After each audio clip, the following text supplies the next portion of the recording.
E aí pessoal, tudo bem? Então, dando continuidade aqui, neste vídeo eu vou resolver o exercício 8 do capítulo 5, que trata de transformações lineares. Capítulo 5 desse livro aqui, livro do de álgebra linear do Bouldering. Bom, o capítulo 8, o exercício 8, vai pedir para a gente determinar a imagem e o núcleo de algumas transformações. Então, eu vou escrever aqui primeiro a definição de imagem e núcleo de uma transformação linear. A definição de imagem de uma transformação linear é bem simples, porque uma transformação linear, lembre que antes ela é uma função. Então, a imagem é definida como uma imagem de função mesmo. Então, olha só. Quem que constitui a imagem de T? São os elementos do contradomínio que são atingidos pela T por alguém aqui do domínio. Ou seja, a imagem de T é o conjunto de todos os vetores do contradomínio, de tal forma que existe algum vetor do domínio que satisfaz T de V igual a W, que é o que está escrito aqui. Bom, a gente vai mostrar lá no exercício 16 que este conjunto aqui, ele de fato é um subespaço de W. Para resolver os exercícios desse slide, eu vou assumir que a gente já sabe que a imagem de T é um subespaço de W, ok? Bom, definição de núcleo. Núcleo nada mais é do que a imagem inversa do vetor nulo. Então, olha só, o conjunto de vetores do domínio, tais que T de V é igual ao vetor nulo de W, é chamado de núcleo de T, sendo denotado então por... Eu uso essa notação aqui porque eu gosto mais dessa notação do que a que o livro usa, ok? Então, só relendo aqui, ó, diz o seguinte: o núcleo então são os elementos do domínio, tal que a T desses elementos é igual ao vetor nulo do contradomínio. Lá no exercício 16 também vou mostrar que este conjunto ele é um subespaço de V. Ele é um subespaço vetorial de V. Aqui eu vou assumir que a gente já sabe que ele é um subespaço vetorial de V e vou utilizar também este teorema aqui, que é o teorema que a gente chama de teorema do núcleo da imagem, que ele diz o seguinte: se T de V em W é uma aplicação linear, então a dimensão do núcleo mais a dimensão da imagem é igual à dimensão do domínio, ok? Então vamos para o exercício. O exercício é o seguinte: verifique qual o núcleo e a imagem em suas respectivas dimensões das transformações dadas nos exemplos do parágrafo 5.1. Eu entendi que ele estava querendo dizer aqui a seção 5.1. Então eu fui lá na seção 5.1, peguei todos os exemplos, coloquei aqui e analisei então qual é o núcleo e a imagem dessas transformações. Então vamos lá. O primeiro exemplo é este daqui. O primeiro exemplo ele tem dois itens, I e 2i. O primeiro item ele pega esta função aqui, T de R em R, que pega x e leva em 0,2 vezes x, ou em x sobre 5. Tudo bem? Ok. Bom, vou começar determinando o núcleo dessa transformação. Como que eu determino o núcleo? Eu quero saber quem que vai no zero. Então eu igualo a zero e tento descobrir quais são os valores de x em que isso vale zero. Bom, então tá aqui, ó. Se q de x é zero, então 0,2 de x é zero, ou seja, x é igual a zero. Então eu concluí que só o zero vai para o zero através dessa transformação. Então, o núcleo dessa transformação é formado só pelo elemento zero. Com isso, eu já sei que a dimensão do núcleo é zero. Bom, pelo teorema da dimensão do núcleo da imagem, eu já sei o seguinte: qual que é a dimensão aqui do domínio? É 1. Então a dimensão da imagem tem que ser 1, porque a do núcleo é zero. Agora, se a dimensão da imagem é 1 e a imagem está contida aqui num espaço vetorial de dimensão 1, então a imagem só pode ser esse espaço de dimensão 1. Porque veja, quais são os subespaços de R?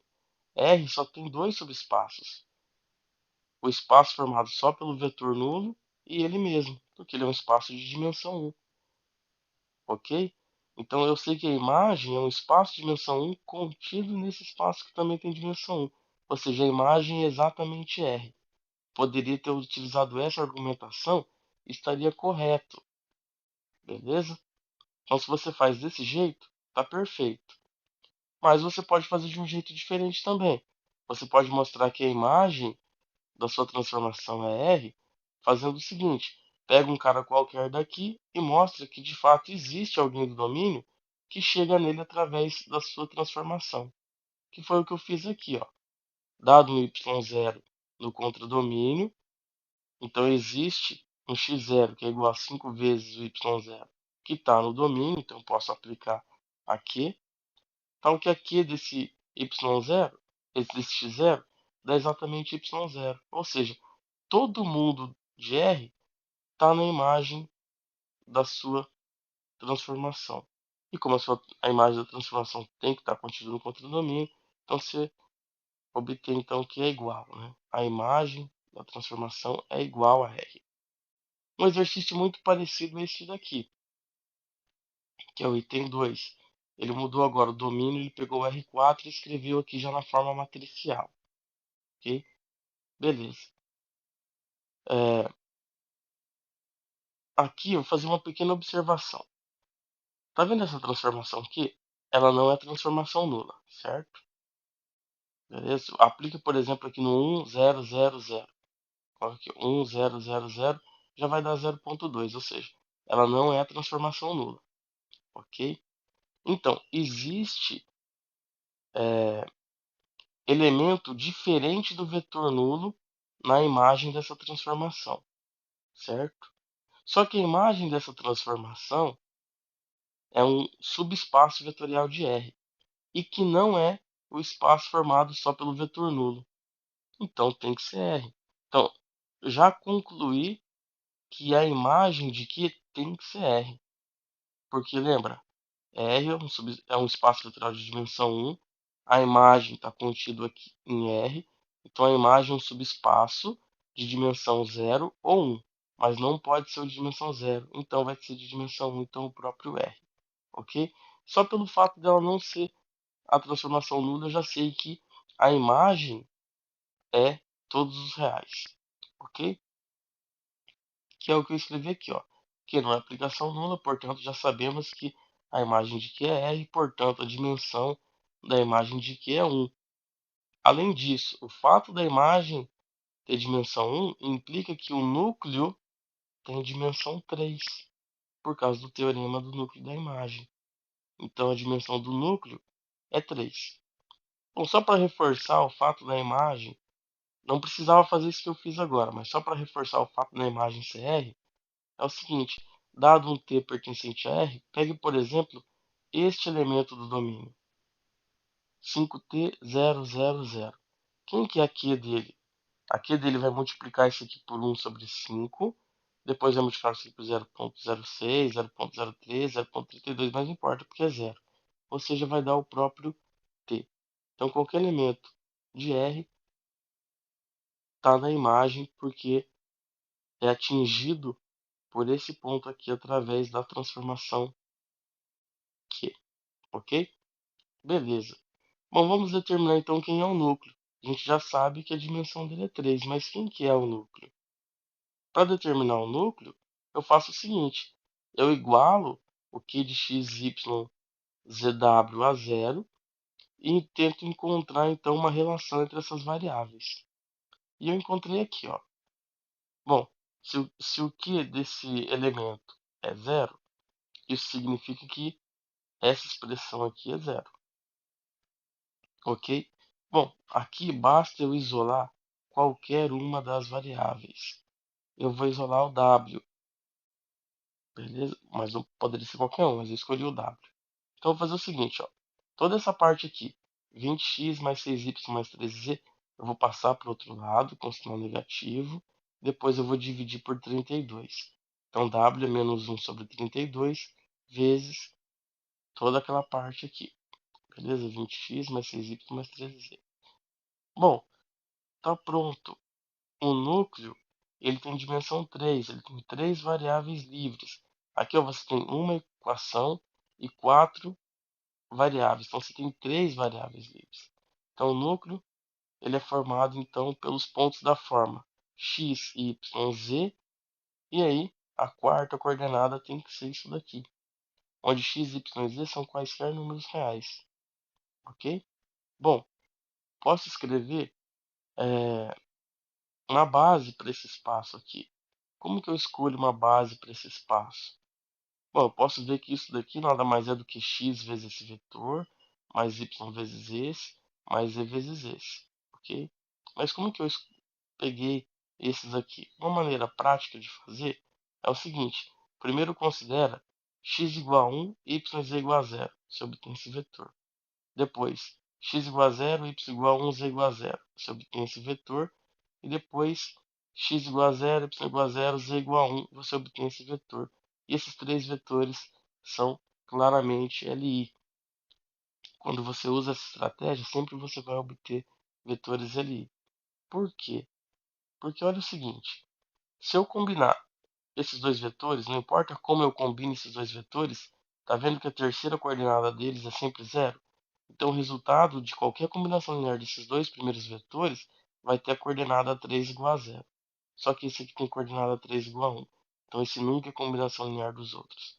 Analogamente, você pode verificar também que esse nunca é combinação linear dos outros dois e que esse primeiro também não é combinação linear desses dois aqui. Então forma um conjunto ali. Uma maneira de ver que é ali, tá? Não é só desse jeito. Só porque eu acho que assim fica bem interessante.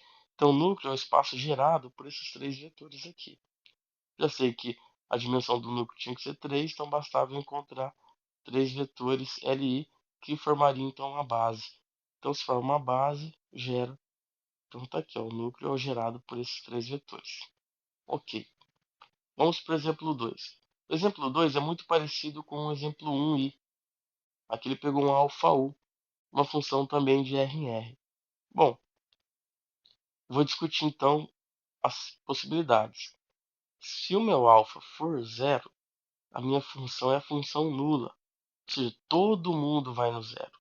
Se todo mundo vai no zero, o núcleo da minha função é o conjunto dos reais, certo? E se todo mundo vai no zero, só o zero que é a imagem de alguém, certo? Então, a imagem é o conjunto formado só pelo zero. E aí fica fácil que a dimensão do núcleo é 1 e a dimensão da imagem é zero. Bom, e se o meu alfa for diferente de zero? Se o meu alfa for diferente de zero, então, como a gente viu lá no exercício, no exemplo 1i, o núcleo é formado só pelo zero e a imagem vai ser todos os reais. A gente já discutiu isso daqui lá no exemplo 1i. Então vamos para o exemplo 3. Exemplo 3, uma função de pega u e leva em u quadrado. Esse exemplo aqui estava na seção 5.1, porém era para discutir se era linear ou não, e ela não é linear. Então é, não cabe aqui determinar núcleo, imagem, dimensão, porque ela não é linear. Ok? Exemplo 4. Então esse exemplo 4 aqui eu acho que é o mais interessante dessa seção. Olha só, peguei agora uma função de R2 em R3 que faz isso daqui. O que eu vou determinar primeiro? Primeiro eu vou determinar o núcleo dessa função. Então olha só, se f de xy é igual ao vetor nulo de R3, então o que eu sei? Eu sei que 2x tem que ser zero e x mais y tem que ser zero. Então eu tenho que resolver esse sisteminha aqui só. Dessa primeira equação, 2x igual a zero, eu tiro que x tem que ser zero. Aí você pega o zero, substitui na segunda equação e vê que fatalmente y também tem que ser zero. Ou seja, só o 0, 0 é que vem aqui no vetor nulo de R3. Ok? Então o núcleo é o conjunto formado só pelo vetor nulo do seu domínio. Logo, a dimensão do núcleo é zero. O domínio tem dimensão 2. Pelo teorema do núcleo da imagem, a dimensão da imagem vai ser o quê? Um subespaço de R3 de dimensão 2. Agora, o que é um subespaço de R3 de dimensão 2? Um subespaço de R3 de dimensão 2 é um plano passando pela origem, certo? Outra coisa que a gente pode observar é o seguinte, é que todo mundo que está na imagem tem a segunda coordenada igual a zero, certo? Se tem a segunda coordenada igual a zero, então mora em que plano? Com certeza mora no plano XZ.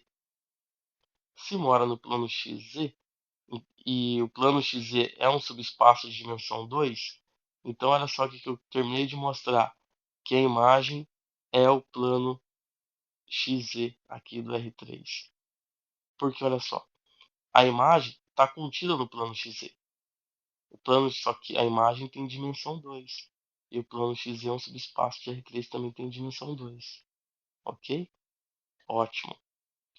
Bom, você poderia fazer uma análise diferente, não precisava fazer exatamente como eu fiz. Então eu escrevi que além disso, já podemos ver que a imagem é esse conjunto aqui. Novamente, esse conjunto eu já sei que é um subespaço vetorial.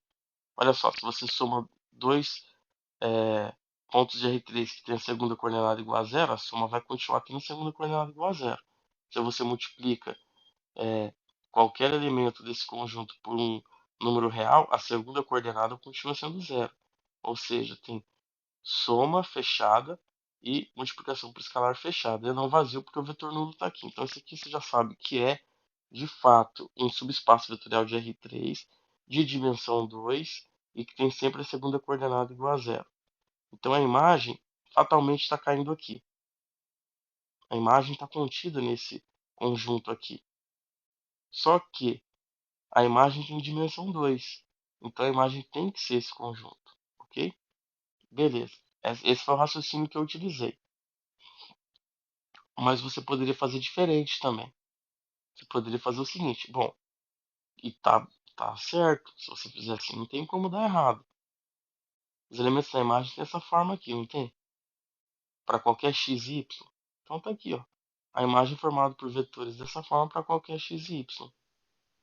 Aí o que você faz? Escreve a combinação linear como eu fiz lá no outro exemplo. Pega aqui. Esse ponto aqui, na verdade, ele é x vezes esse vetor mais y vezes esse. Ok? Esses dois vetores aqui são LI, porque eles não são múltiplos um do outro. Qualquer múltiplo desse segundo vetor tem primeira coordenada 0, esse aqui tem primeira coordenada 2. Então, são LI, já sei que a dimensão tem que ser 2, então está aqui, ó. É o espaço gerado por esses dois vetores. Ok? Só que ainda posso fazer uma outra observação. Eu posso tentar, porque do jeito que está aqui não está tão legal de entender. Não dá para perceber que de fato é esse. Então, uma estratégia que eu utilizo, que eu acho bem interessante, é o seguinte: sempre que você tem um conjunto de vetores que você quer saber se é ali, o que você faz? Coloca numa matriz em forma de linha, escalona essa matriz, tenta reduzir a forma escada. Quando você fizer isso, você vai obter um conjunto que gera o mesmo espaço que esse e que está de uma forma mais simples. Se eles forem LD, alguma linha vai se anular. Se eles não forem LD, vai continuar com todas as linhas não nulas, porém vai ficar numa forma mais simples, certo?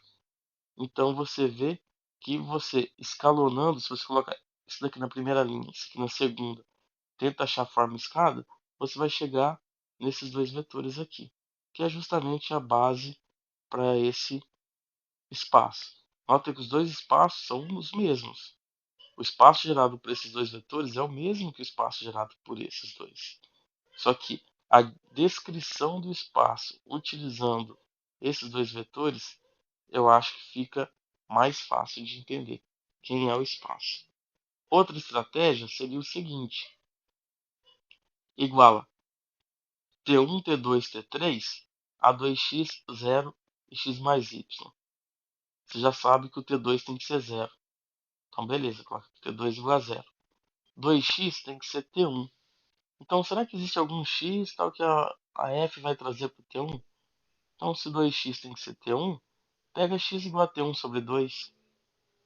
Se x mais y tem que ser T3, pega y.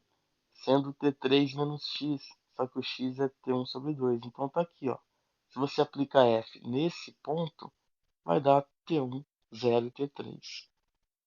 Nota que T1 e T3 são quaisquer. Dados T1, 0 e T3 lá do contradomínio, eu encontro alguém em V, tal que a f de V é igual a esse daqui. Então isso daqui está de fato na imagem. Ótimo. Acho que ficou claro isso daqui. Próximo exemplo, ele fala então aqui do espaço vetorial, que é o espaço dos polinômios de grau menor ou igual a n.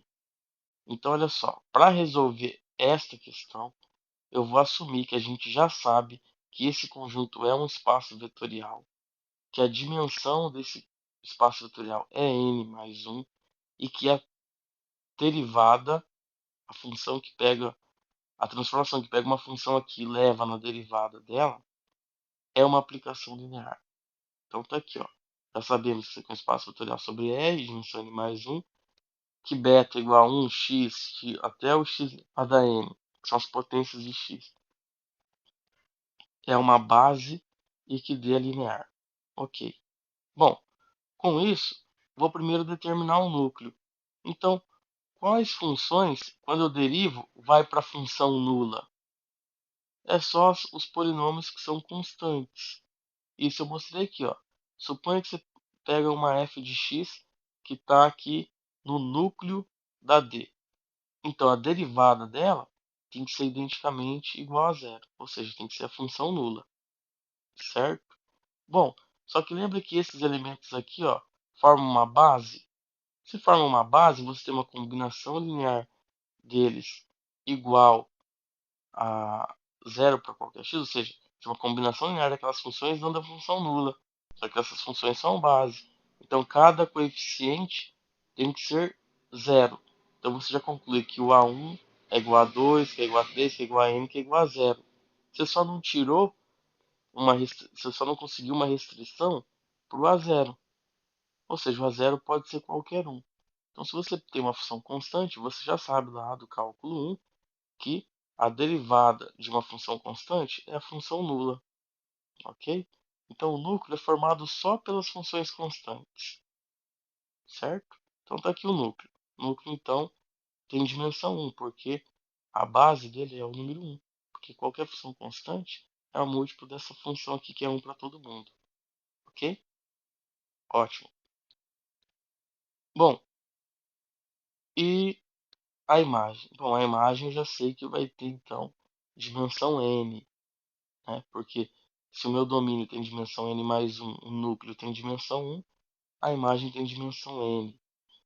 E eu vou afirmar para vocês que a imagem de D são os polinômios de grau menor ou igual a n menos 1.